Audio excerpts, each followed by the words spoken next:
আসসালামু আলাইকুম ভিউয়ার্স, কেমন আছেন আপনারা? আশা করি অনেক ভালো আছেন। মানান ক্রিয়েশন ইউটিউব চ্যানেলের ভিডিওগুলো নিয়মিত দেখার জন্য আপনাদের সকলকে অসংখ্য ধন্যবাদ।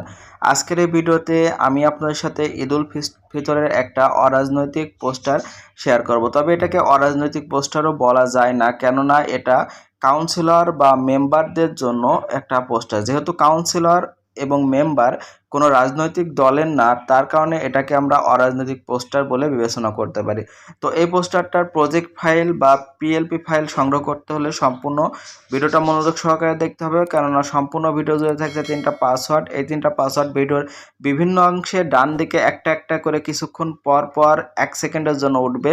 আপনারা ভিডিওটা সম্পূর্ণ দেখবেন এবং পাসওয়ার্ড 3টা সংগ্রহ করবেন। তো পাসওয়ার্ড 3টা সংগ্রহ করার পর ভিডিও ডেসক্রিপশন বক্সে পিএলপি ফাইলের লিঙ্ক থাকবে, ওইখান থেকে ফাইলটা ডাউনলোড করবেন। যারা ডাউনলোড করতে পারেন না তারা ভিডিও ডেসক্রিপশন বক্সে দেখেন কিভাবে ডাউনলোড করতে হয়, এক ধরনের একটা ভিডিও আছে, ওইটা দেখে শিখে নিতে পারেন। তো ডাউনলোড করার পর এটা কাস্টমাইজ করার জন্য প্রয়োজন হবে একটা অ্যাপসটির নাম হলো Pixellab, যেটা আমার ফোনের স্ক্রিনে আপনারা দেখতে পাচ্ছেন। এটা প্লে স্টোরে পাওয়া যায়, চাইলে প্লে স্টোর থেকে ইনস্টল করতে পারেন, কিন্তু প্লে স্টোর থেকে ইনস্টল করলে অনেক সময় পিএলপি ফাইল শো হয় না। সেক্ষেত্রে আমার ভিডিও ডেসক্রিপশন বক্সে এখন ওখানে পিক্সেল অ্যাপসের লিঙ্ক আছে, ওল্ড ভার্সনটা ইনস্টল করবেন। তারপর পিক্সেল অ্যাপটা ওপেন করবেন ওই ফাইলটা কাস্টমাইজ করার জন্য। তারপর এখানে ওই ফাইলটা আনার জন্য ডান দিকে দেখতে পাচ্ছেন 3 ডট মেনু আছে, 3টা ডটের উপরে ক্লিক করবেন। তারপর ওপেন ডট পিএলপি ফাইল এখানে দেখতে পাচ্ছেন, এটার উপর ক্লিক করবেন। ক্লিক করার পর একটা পপ আপ স্ক্রিন আপনার সামনে চলে আসবে। দেখতে পাচ্ছেন একটা পপ আপ স্ক্রিন এসেছে, এখানে ডট পিএলপি বলে একটা অপশন আছে, এখানে ক্লিক করবেন। ক্লিক করার পর আপনার ফোনের ডাউনলোড ফোল্ডারটা ওপেন হবে। আপনি যদি সঠিকভাবে পাসওয়ার্ড দিয়ে ফাইলটা ডাউনলোড করে থাকেন তাহলে এখানে আসলে দেখতে পারবেন যে ঈদ-উল-ফিতরের মেম্বার পোস্টার ডট পিএলপি একদম লাস্টে দেখতে পাচ্ছেন। এটার উপর ক্লিক করে ওপেন অ্যাডে ক্লিক করলে এটা সুন্দরভাবে পিক্সেল অ্যাপসের ভিতরে ওপেন হয়ে যাবে, যেমনটা এখানে দেখতে পাচ্ছেন। তো চেষ্টা করেছি সুন্দর করে ডিজাইন করার জন্য, আশা করি আপনাদের সকলেরই পছন্দ হবে।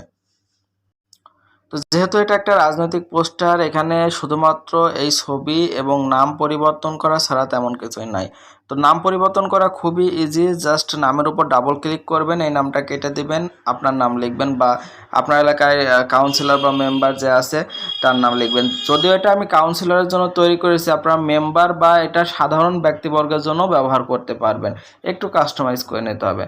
তো একইভাবে এটার উপর ডাবল ক্লিক করে কাউন্সিলর 5 নং ওয়ার্ড এখানে পদবি আছে, আপনার পদবিটা পরিবর্তন করে নেবেন।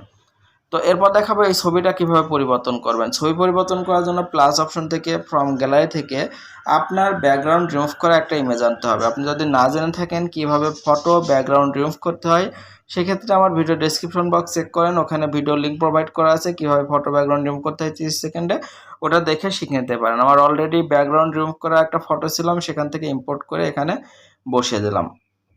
বসানোর পরে এটা ওই ছবির সাথে অ্যাডজাস্ট করার জন্য ডান দিকে উপর দেখতে পাচ্ছেন লেয়ার অপশন আছে, এখানে ক্লিক করবেন। ক্লিক করার পর মাত্র যে ছবিটা আনলেন তার বাম পাশে একটু লক্ষ্য করলে দেখেন 8টা ডট আছে, 8টা ডটের উপর চেপে ট্যাপ করে ধরে রাখবেন এবং নিচে নিয়ে চলে আসবেন, এই আগের ছবিটার কাছে নিয়ে যাবেন। দেখতে পাচ্ছেন আগের ছবিটার কাছে চলে এসেছে। এখন আগের ছবিটার ডান দিকে যে ডিলিট অপশন আছে, এখানে ক্লিক করলে আগের ছবিটা ডিলিট হয়ে গেল, নতুন ছবিটা অ্যাড হয়ে গেল। খুবই ইজি প্রসেস ছবি পরিবর্তন করার। তো ছবি পরিবর্তন এবং সব কিছু পরিবর্তন করা হয়ে গেলে এটা জেপিজি আকারে সেভ করার জন্য এই যে সেভ অপশন দেখতে পাচ্ছেন, এই সেভ অপশনে ক্লিক করবেন। সেভ অপশনে ক্লিক করার পর সেভ অ্যাজ ইমেজে যাবেন, যাওয়ার পর ডেমিনেশনটা কাস্টম থেকে আল্টার করে দিয়ে সেভ টু গ্যালারিতে ক্লিক করে এটা জেপিজি আকারে আপনার ফোনের গ্যালারিতে সেভ হয়ে যাবে। চাইলে এটা আপনি সোশ্যাল মিডিয়ায় শুভেচ্ছা পোস্টার হিসেবে শেয়ার করতে পারেন এবং কাউন্সিলর যদি কেউ হয়ে থাকেন সে চাইলে দোকান থেকে প্রিন্টও করে নিতে পারেন এবং এটা চাইলে রাজনৈতিক পোস্টার তৈরি করতে পারেন। এই যে এই জায়গাটায় আপনারা যদি রাজনৈতিক নেতাদের ছবি দিয়ে দেন তাহলে রাজনৈতিক পোস্টার হয়ে গেল, খুব ইজি প্রসেস। তো আশা করি বুঝতে পারছেন আমার পিএলপি ফাইলটা সংগ্রহ করে কিভাবে ঈদ-উল-ফিতরের জন্য একটা শুভেচ্ছা পোস্টার তৈরি করবেন। শুভেচ্ছা পোস্টারটি তৈরি করা শিখতে পারলে অবশ্যই ভিডিওটা লাইক করবেন, কমেন্ট করবেন, বন্ধুর সাথে শেয়ার করবেন। আর আমার চ্যানেলটা যদি একটু ভালো লেগে থাকে তাহলে চ্যানেলটা সাবস্ক্রাইব করবেন। তো ভালো থাকবেন, সুস্থ থাকবেন, ধন্যবাদ সকলকে।